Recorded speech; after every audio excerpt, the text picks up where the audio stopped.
브라질에 한 천주교 신부가 있었습니다. 신부가 밤길을 가고 있었는데요. 밤길을 가다가 강도를 만난 것입니다. 강도가 칼을 딱 들이대면서 꼼짝마, 가진 거 다 내놔! 이렇게 얘기했습니다. 그러니 신부도 마음이 막 흔들렸겠죠. 그래서 어떻게 할까 하다가 내가 있는 거 다 내놔야겠다 생각하면서 온 매무새를 딱 해서 이제 지갑을 딱 꺼내려고 겉옷을 탁 벗는 순간 보지 말아야 할 것을 봤습니다.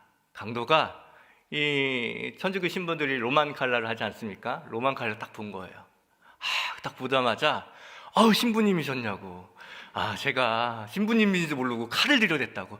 너무 죄송하다고 말하면서 사실은 저도 천주교 신자인데 너무 죄송하다고. 근데 제가 신부님을 잘 모셔야 되는데 이렇게 칼을 들이댔으니 어떻게 하겠냐고 막 하면서 아주 어쩔 줄 몰라 하는 거예요. 그래서 신부가 좀 안심을 하고 이제 이렇게 말을 꺼내기 시작했습니다. 차분히 앉아서 좀 얘기 좀 하자고. 어떻게 하다가 이렇게 광도지까지 하게 되는 인생까지 내려오게 됐냐고 말하면서 당신도 긴장하고 나도 긴장했을 터이니 담배를 하나 딱 전해주면서, 카톨릭에서는 담배도 피지 않습니까? 건네면서 한 대 피면서 진정하면서 한번 이야기 좀 해달라고 딱 하자마자 강도가 이럽니다. 아닙니다. 담배는 피지 않습니다. 담배를 안 피는 분이신가요? 멕시코에서는 담배를 많이 피거든요. 근데 담배를 안 피는 사람인가요? 그러니까 아니요. 지금 사순절 기간이라 제가 필 수가 없습니다. 이게 기가 찬 거예요, 신부님이. 강도짓을 하면서 담배는 안 된다니. 그래서 어떻게 강도짓을 하면서 담배는 못 핍니까? 물어보니 이것은 생업이라 어떻게 할 수가 없고 이제 담배는 그래도 기간 동안에는 제가 주님의 고난에 참여해야겠기에 담배라도 끊게 되었습니다 라고 말했습니다. 웃고 넘길 수 있는 이야기지만 어쩌면 우리에게 생각해보게 하는 한 대목인 것 같습니다. 우리가 주님을 위해서 금식도 하고 때로는 하지 않았던 새벽기도도 하고 때로는 말씀도 읽고 그렇게 하면서 때로는 죄 지은 거 있으면 바로바로 회개도 하고 경건의 모습을 갖긴 하지만 사실 우리는 이 짧은 시간에 우리의 삶을 바꾸기에 그리고 부분적인 것을 바꾸기에는 급급하지만 우리 삶 전체를 바꾸기에는 너무 무관심한 것은 아닌가 생각해 보게 되는 것이죠. 주님은 우리를 위해서 전부를 드려서 우리를 향하여서 오셨지만 우리는 주님께 나아갈 때 부분을 드리고 협소한 것만 드리면서 나아가는 모습, 어쩌면 이 강도만 나무랄 것이 아니라 사실 우리 스스로의 모습, 저 자신의 모습에서도 사순절이니까 절제해야지 말은 하지만 삶 전체는 바꿀 생각이 없고 부분적인 것 한 가지 지엽적인 것 한 가지에만 우리가 연연하고 있는 모습을 볼 때 어쩌면 저 강도의 모습이 저의 모습이고 우리 모두의 모습은 아닌가 또 생각해 보게 됩니다. 하나님께서는 우리에게 이 사순절을 통하여서 예수 그리스도의 십자가를 바라보고 그 순환을 바라보면서 경건과 주님을 따라가는 그 모습을 갖기 원하신다라고 말씀하시는데요. 오늘 이 요나서 2장을 보면 요나의 회개의 기도가 나옵니다. 이 사순절과 참 잘 어울리고요. 그리고 우리의 마음을 회개하고 싶을 때 읽으면 참 좋은 이 기도처럼 보여집니다. 참 아름답고 그리고 또 요나의 마음에 절절한 그 마음이 느껴지기도 합니다. 제가 어렸을 때라고 하죠. 얼마나 어렸겠습니까? 이제 중고등학교 때 체육대회를 하거나 아니면 제가 야구는 좋아하진 않지만 몇 번 교육자들이랑 이전 교회 교육자들이랑 야구도 구경하러 가면 이제 응원가를 부릅니다. 응원가를 부르는데 어떤 노래를 부르냐면요. 별빛이 흐르는 이런 노래 아시죠? 그러면 아싸 이렇게 하면서 부르는데요. 이거 부르면 너무 신이 나는 거예요.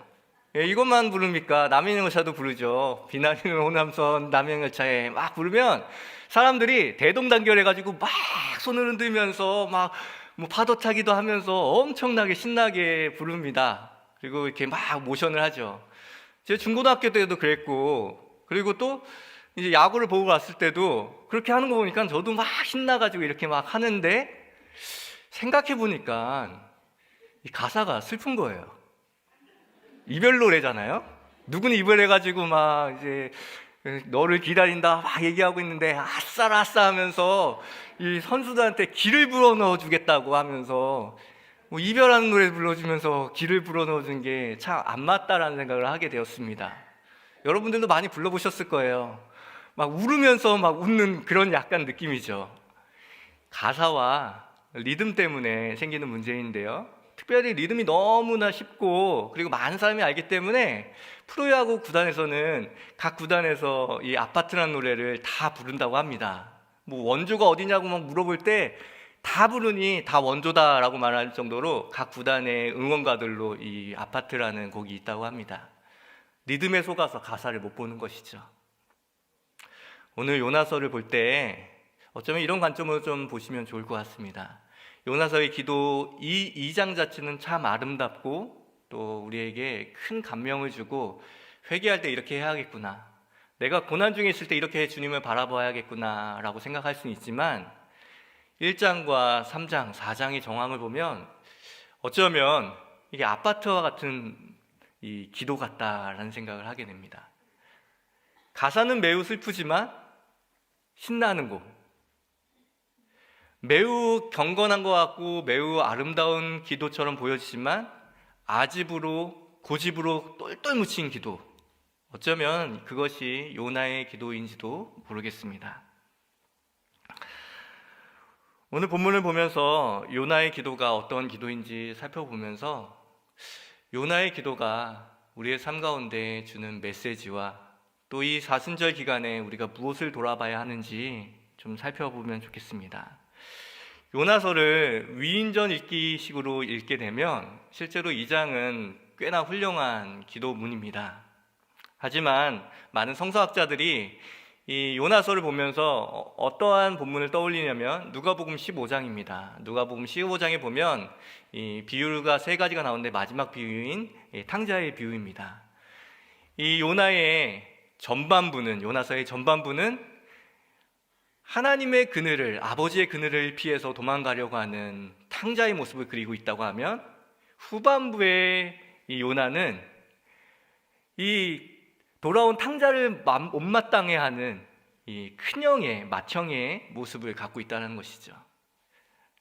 어느 모습이나 전자던 후자던 꽤나 부족한 모습을 갖고 있습니다. 요나의 기도를 보면서 우리는 요나가 이렇게 문장력이 좋은가? 요나의 기도를 보면서 이렇게 참 아름답다 생각하기보다는요, 이런 기도의 가운데서도 하나님이 요나를 건져내시는구나, 이런 아집으로 가득 차 있고 고집으로 가득 차 있는 이 기도 가운데서도 하나님이 그를 건져내시는구나, 그 은혜를 봐야 하는 것이죠. 요나의 위대함이 아니라 하나님의 은혜에 우리는 우리의 마음을 집중해야 합니다. 요나의 기도를 좀 살펴볼까요? 요나의 기도는 아름답고 화려한 기도 속에 숨겨진 그 민낯을 볼 수 있습니다. 첫 번째로는 요나의 기도는 좀 적반하장의 기도입니다. 우리가 물에 빠진 사람 구해주면 뭐라고 하죠? 보따리 내놓으라고 하죠. 적반하장입니다. 물에 빠진 요나를 하나님께서 물고기를 통하여서 구원하셨습니다. 그런데 그 안에서 읊어지는 기도가 적반하장적인 기도였다라는 것입니다. 오늘 말씀 2절과 3절 말씀을 우리 함께 읽어보겠습니다. 시작.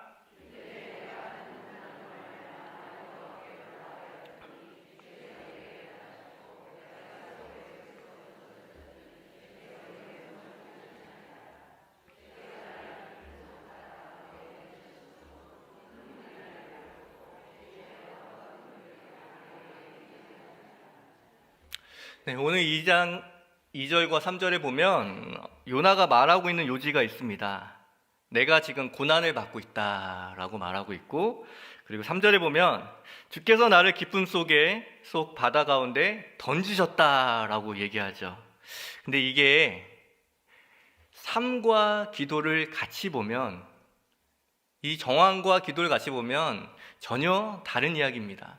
우리는 기도 따로 그리고 삶 따로라고 생각하지만 삶과 기도는 같이 가야 합니다. 그리고 같이 해석되어야 하는데요.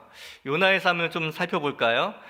요나서 1장 12절 말씀을 함께 읽어보겠습니다. 시작.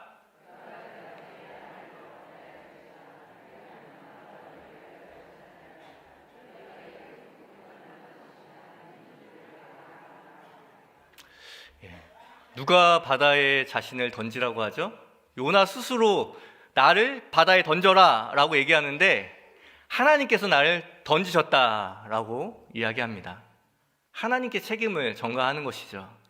그리고 그는 지금 자기가 고난을 받고 있다라고 하면서 그 고난을 아주 긍정적으로 해석을 하고 의인이 받는 고난처럼 얘기하지만 그가 말씀에 불순종하여서 태풍이 불었고 그 고난 가운데서 태풍 가운데서 더 심하게 바다 밑까지 들어가고 그 바다 밑에서 물고기 뱃속까지 들어가는 것, 이게 고난입니까? 징계입니까?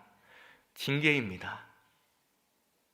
하나님께서 그를 구해 주셨는데도 하나님께서 나를 던지셨다라고 표현하고, 그리고 자신이 하나님 말씀을 지키지 않고 도망가려고 자기의 아집으로 가득 차서 나는 내가 죽을지언정 난 니느웨를 못 가겠다라고 말하는 그 고집스러운 아집을 가지고 살아가면서 그 결과로 징계를 받음에도 불구하고 의인이 고난을 받고 있다라고 말하고 있는 것이죠.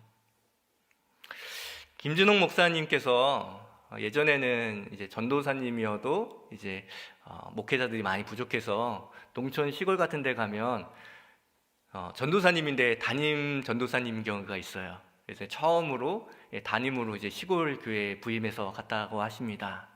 근데 거기 가보니까 너무 열악한 거예요. 얼마나 열악하냐면 교인이 딱 한 명인 거예요. 야, 진짜 너무 열악하다. 그런데 그 한 명 오면서도 은혜가 되는 거예요. 야, 이 마을에서 저 사람이 의인 한 명이구나. 저렇게 믿음을 지키는 의인 한 명을 보고서도 내가 목회를 열심히 해야겠다. 학교를 다니면서 주말에만 와서 말씀을 전하고 그랬습니다.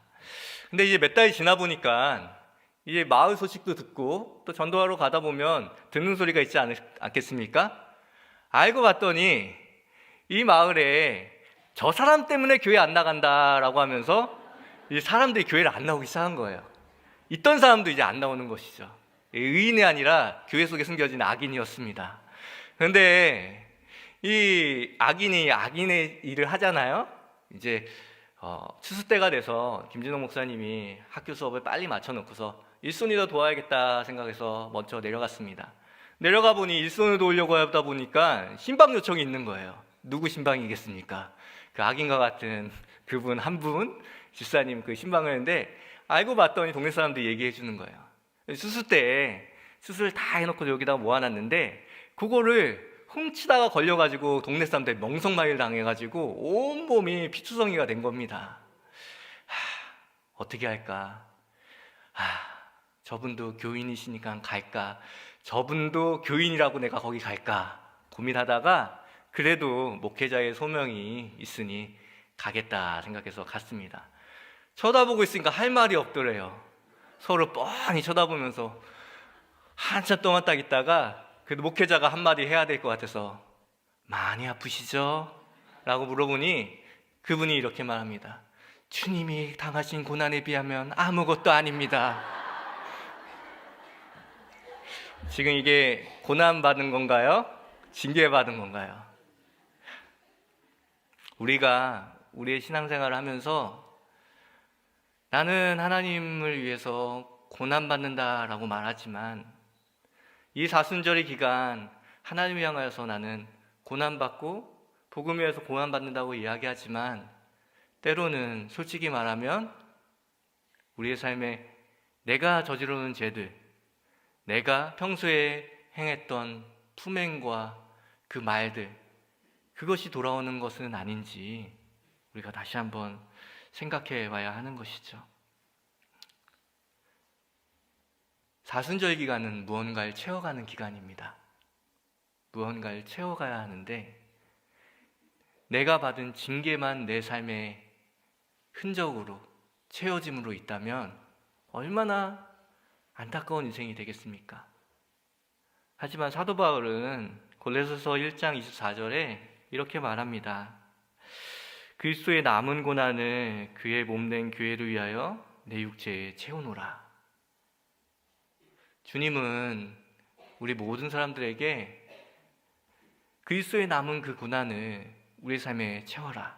복음 때문에 고난받고 복음 때문에 불편한 그것을 우리의 삶에 채우라 말씀하고 있는데 우리는 어느 순간 내가 저지른 그 죄들을 채우는데 그거를 꽉꽉 차가지고 더 이상 예수 그리스도로 인하여서 받는 그 고난, 그것을 채울 공간이 하나도 없는 것은 아닌지 또 우리의 삶을 돌아봐야 하는 것이죠.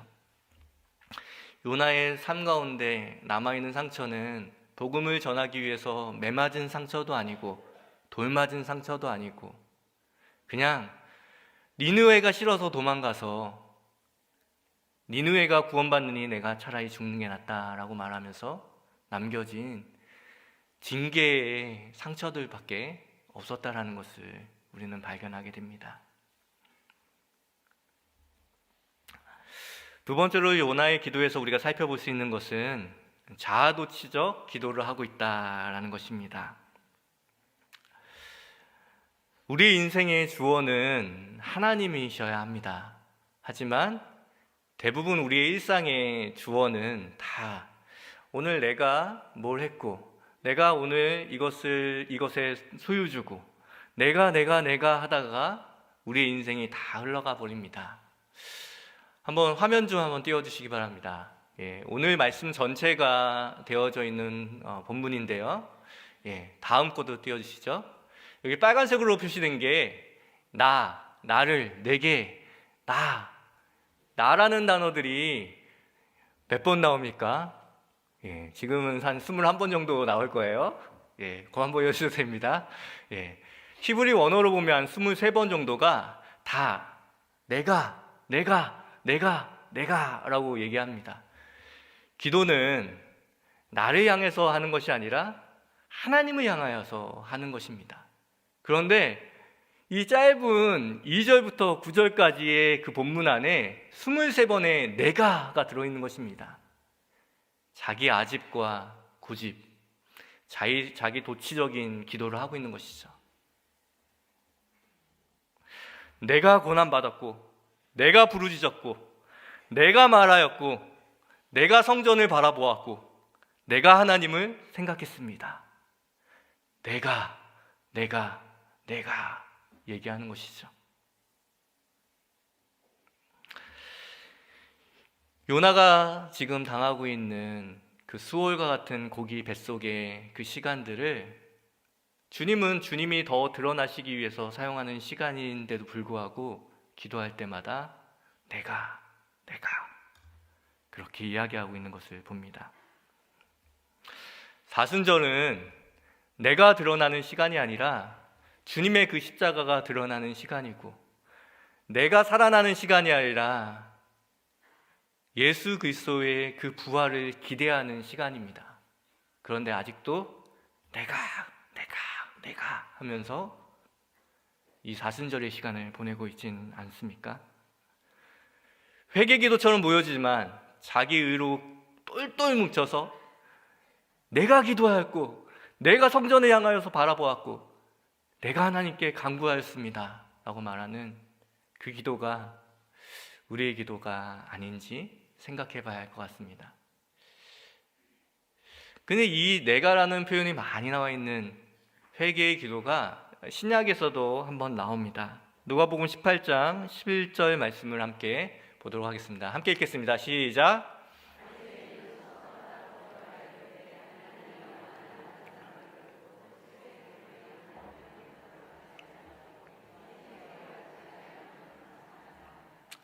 이게 회개 기도예요.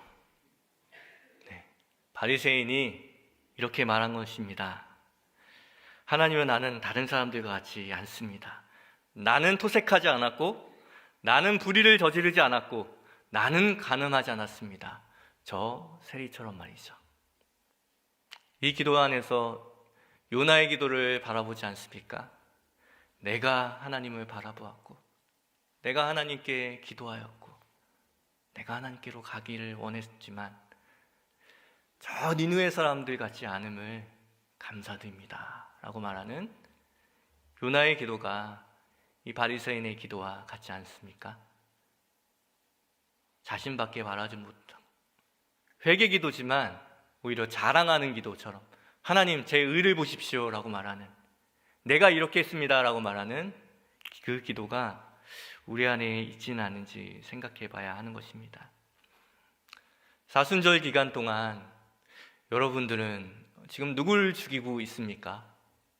누가 부인되어지고 있습니까? 나입니까? 아니면 하나님의 말씀이 그냥 죽어지고 있습니까? 하나님의 말씀이 불순종으로 부인되고 있습니까? 다시 한번 생각해 봐야 하는 것이죠. 신앙생활하면서 느끼는 절망감이 있습니다. 예전에 섬기던 교회 권사님이 막 진리를 선포하는 것처럼 저한테 와서 목사님 제가 생활의 지혜 하나 알려드릴게요 하면서 제 귀 속에다 대고 이렇게 말합니다.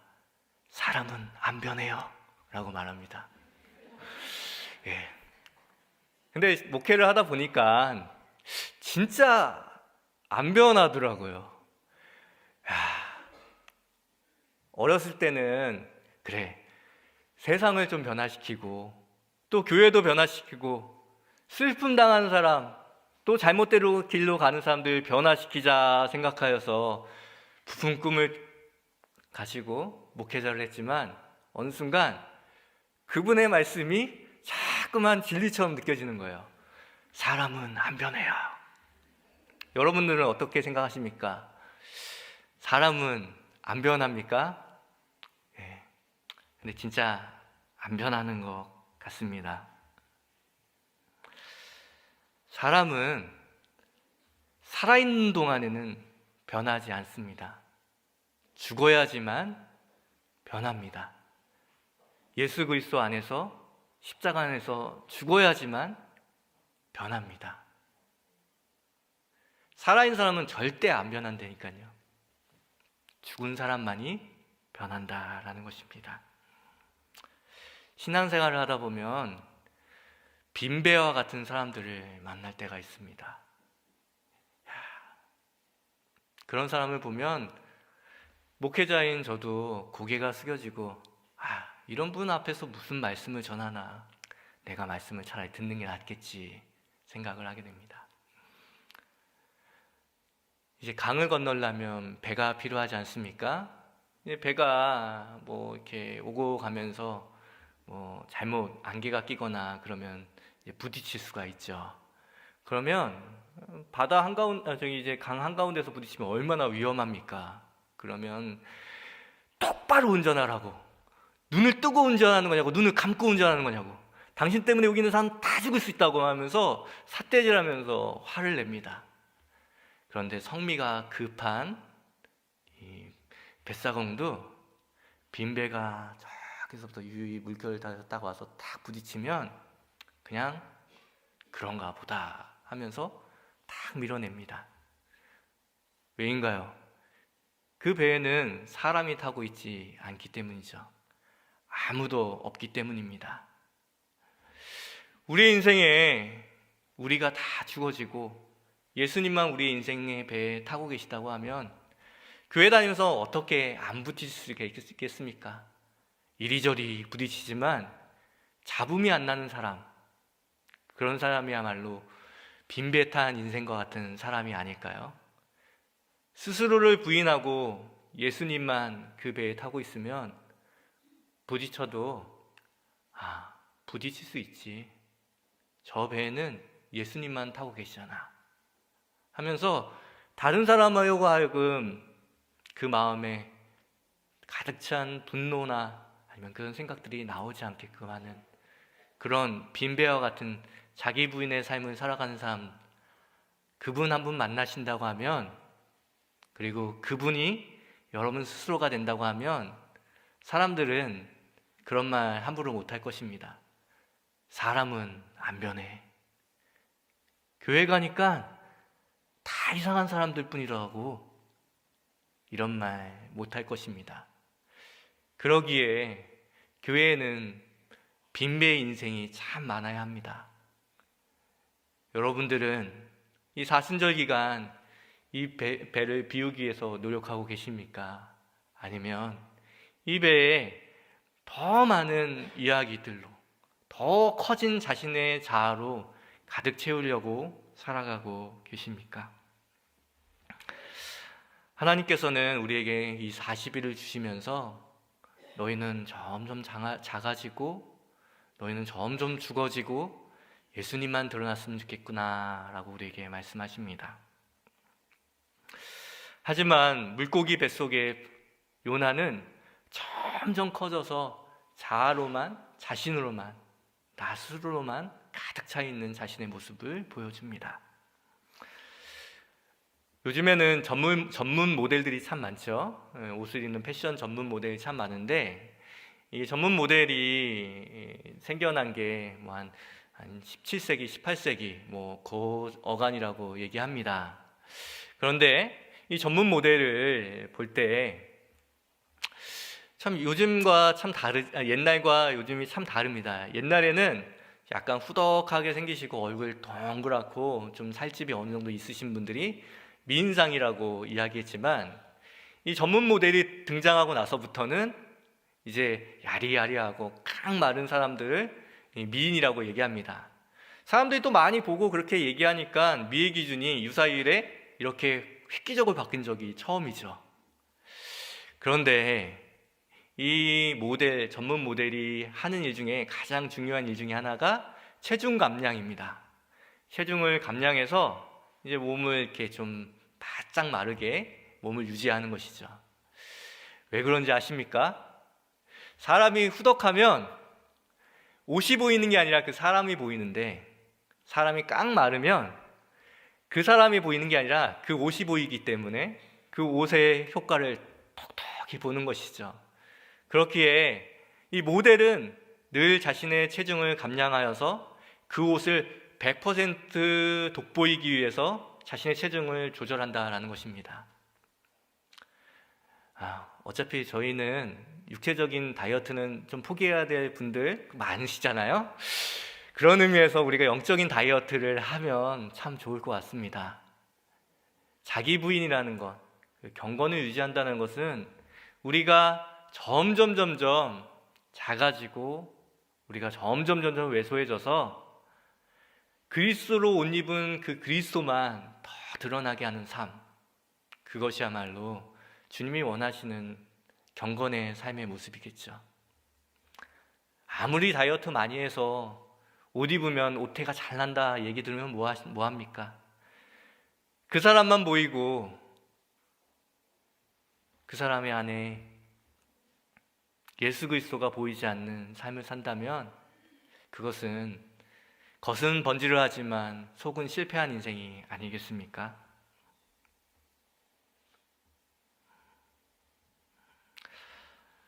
오늘 요나의 기도에서 하나님께서는 두 가지 은혜를 우리에게 알려주십니다. 성경은 요나의 아집 가득하고 고집스러운 이 기도 안에서도 회개의 기도 속에 아집이 아니라 아집 속에 회개의 그 단 한 조각을 찾아내시는 하나님의 열심을 우리에게 보여주기 때문입니다. 오늘 본문 9절 말씀을 함께 보겠습니다. 함께 읽겠습니다. 시작.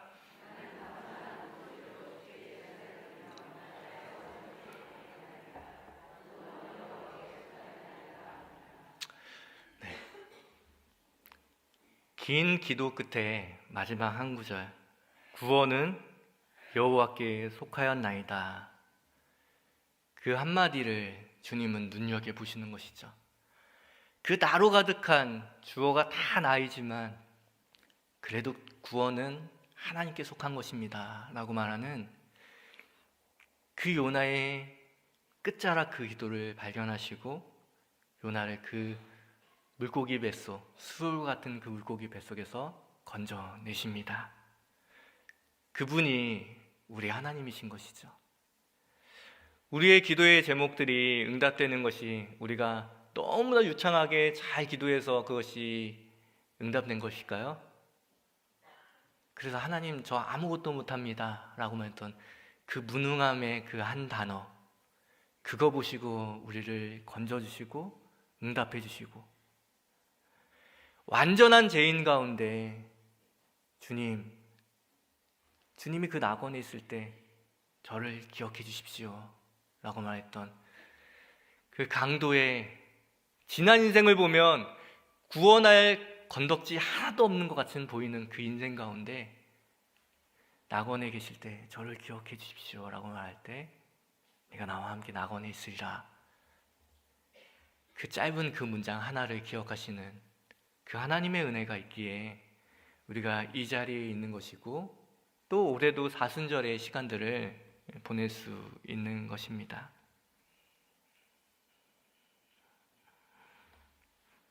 누가복음 18장 13절에 보면, 한번 띄워주시기 바랍니다. 한번 같이 읽겠습니다. 시작.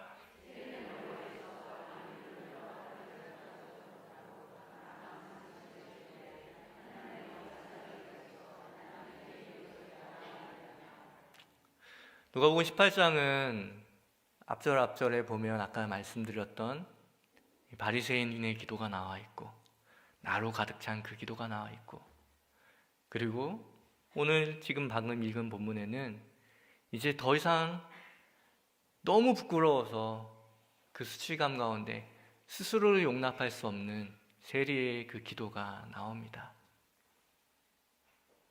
오늘 요나서도 우리에게 회개할 줄 모르는 요나, 불순종했지만 불순종 자체를 인정하지 않는 그 요나와 대비하여서 평생토록 악한 일들로 많은 민족들을 괴롭혔지만 요나의 아무것도 아닌 그 니느웨에 가서 한 그 짧은 한마디 때문에 온전히 모든 삶을 회개하는 니느웨 백성들을 우리에게 보여주는 것이죠.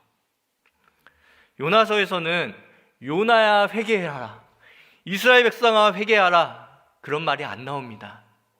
근데 행간을 보면 오히려 회개 정말 해야 될 사람은 요나였고, 회개해야 될 민족은 니느웨가 아니라 하나님의 백성인 이스라엘 백성이었다라는 것을 우리에게 보여주는 것입니다. 진짜 회개할 사람은 저 큰 성읍 니느웨가 아니라 아집으로 가득 찬 요나였고, 진짜 회개해야 될 사람은 이방인이 아니라 죄악과 선민의식으로 가득했던 이스라엘 백성이었습니다. 진짜 회개해야 될 사람은 의로운 척 말씀 전하는 목회자가 아니라 가난한 마음으로 회개하는 성도들이 정말 회개해야 하는 것이죠. 그리고 진짜 회개해야 할 사람은 세상입니까? 교회입니까? 요즘 세상에 보면 뉴스가 엄청나게 자극적이고, 야, 진짜 말세다 생각하는 뉴스가 많이 나오죠. 근데 그 뉴스에 놀랄 게 아닙니다. 사순절이 되어도 우리 믿음의 선배들과 같이 죄를 뒤집어 쓰고 통회하는 마음으로 회개하지 않는 이 시대에 우리의 모습들을, 교회의 모습을 보며 우리는 놀라야 하고 그리고 두려워해야 하는 것이죠.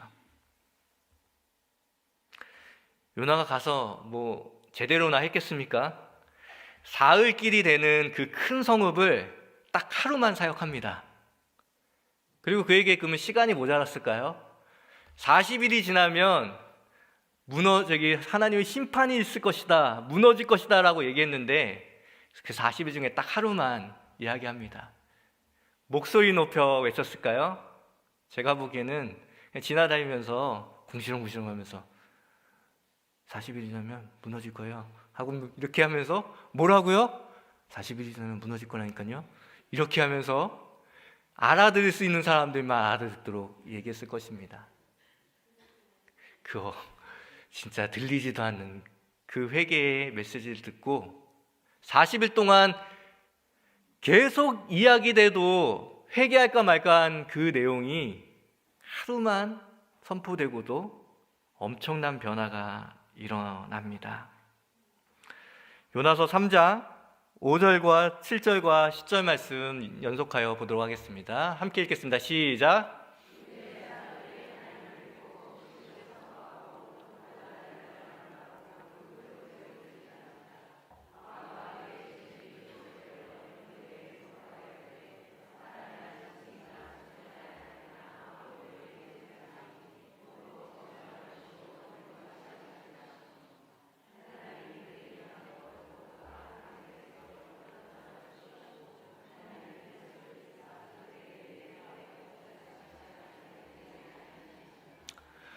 아멘. 니느웨 사람들에게 40일이 주어졌습니다. 사순절과 같이 40일이 주어졌죠. 요나도 요나의 삶 가운데 40일이 주어졌습니다. 요나는 회개하기커녕 불평과 더 성을 내었고, 니느웨 사람들은 그 40일 동안 가축에서부터 왕까지 다 회개했다라는 것입니다. 진짜 회개해야 할 사람이 누구였을까요? 요나서를 통하여서 하나님은 니느웨 나쁜 사람들이니 니느웨 회개하라고 말씀하셨을까요? 니느웨도 회개하는데 선민인 너희들은 왜 회개하지 않느냐? 세상도 나쁜 것이라면 고치는데 왜 너희는 특별한 그 순간 가운데 초대받았으면서 왜 다시 돌아서지 못하느냐? 우리에게 말해주고 있는 것입니다. 전직 아나운서였던 조정민 목사님께서 이런 이야기들을 한 것을 들었습니다. 20대에는 세상을 바꾸기 위해 돌을 들었다. 30대에는 아내를 바꾸기 위해 눈꼬리를 들었다. 40대에는 자식을 바꾸기 위해 매를 들었다. 50대에는 교회를 바꾸기 위해 목청을 높였으나 60대에는 바뀌어야 할 사람이 나라는 사실을 알고 무릎을 꿇었다. 요나서는 회개하라 니느웨야 라고 말하고 있는 선지서가 아니라 회개하라 요나야, 회개하야 이스라엘 백성아, 회개하고 사순절에 맞는 합당한 열매를 가져라 교회야 라고 말하는 하나님의 메시지인 것입니다. 사순절 어떻게 보내고 계십니까? 하나님께서는 요나서를 통하여서 우리에게 사순절의 시간을 허락하신 그 하나님의 마음을 우리가 엿보길 소망합니다. 여러분 모두가 하나님 앞에서 이 귀한 사순절의 시간 내가 다 낮아지고 부인되어지며 오직 예수 그리스도 십자가 앞에서 못 박고 그리고 나를 그 작은 한마디로도 구원하시기 원하시는 주님, 사순절 보내보니 주님의 십자가밖에 없네요. 그 한마디 찾아내시기 원하시는 그 주님 앞에 그 아름다운 고백 드리며 우리의 인생을 바꿔가시는 여러분의 삶이 되길 주님으로 기원드립니다.